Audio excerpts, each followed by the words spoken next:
Hi there, Coach Adam here at CrossFit Closer, and today I'm going to talk to you about what is fitness. Now, there are a ton of different fitness programs that if you're looking into getting into shape, that you have to choose from. Now, for me personally, if I'm going to do something and I'm going to pay money for it and I'm going to invest time, I ideally want to find the best option. So what's the best bang for my buck time-wise and money-wise to get the best results that I'm looking for? So before I choose a program, I need to define a couple terms. And the first one really, if I want to get fit, is what is fitness? Now, so generally when I have a question, my first go-to is a Google search. So put in what is fitness to Google and you will get an answer that looks something like the condition of being physically fit and healthy. And I don't know about you, but for me, that ain't good enough. So with a little bit more research, I've found what for me satisfies my desire for a good definition of fitness, and that comes from CrossFit. CrossFit has done a great job of defining some terms so that if I'm having a discussion with somebody about fitness or what's the best fitness or how can I be more efficient, that defining that term of what is fitness allows me to have that conversation. So CrossFit has come up with a model. There are 3 different definitions of fitness that they've come up with, and then one kind of to sum it all up at the end. Now, CrossFit's first of 3 definitions of fitness is the 10 general physical skills model.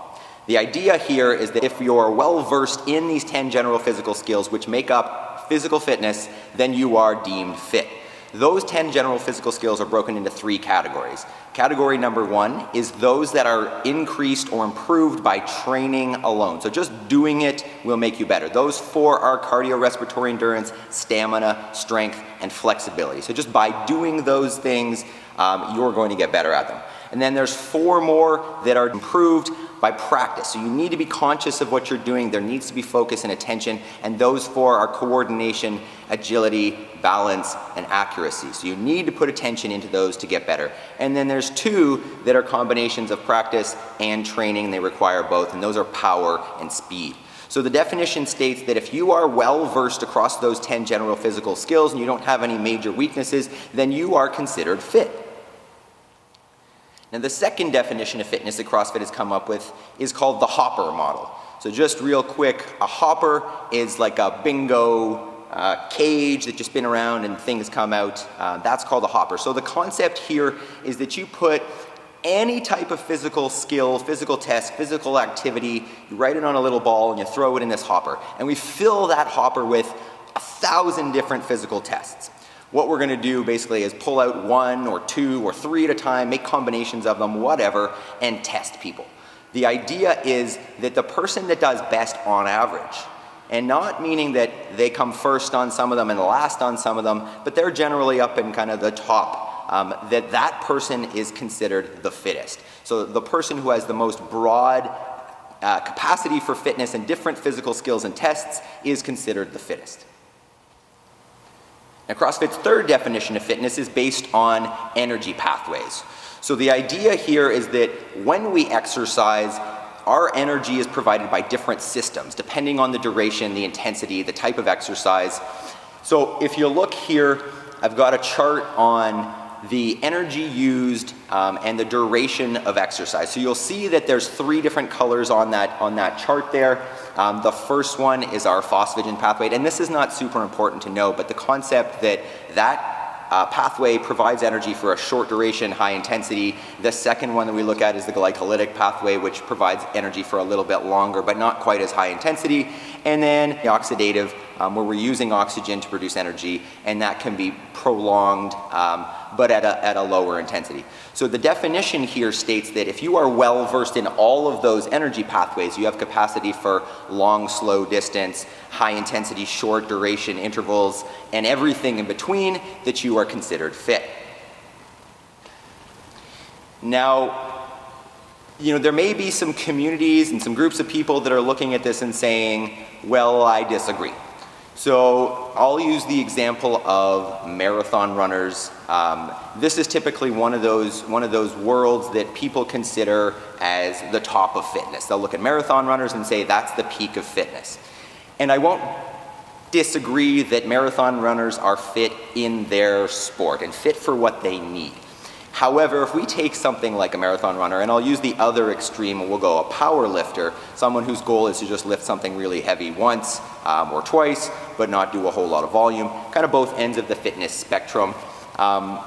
We're going to note that in between there's a whole lot of space, right? You take a marathon runner and tell them to lift something heavy, or tell them to sprint, and they're going to struggle. You test their flexibility, they're going to struggle. And then you take the other end of the spectrum, and that power lifter who's got super high strength, probably power, probably speed, may struggle going for a long run, may struggle with flexibility as well. So yes, those people are fit in their own sports, but our goal here is not to be the best at any one of these endpoint sports. Our goal is to be well-versed and fit throughout, a jack of all trades of fitness per se.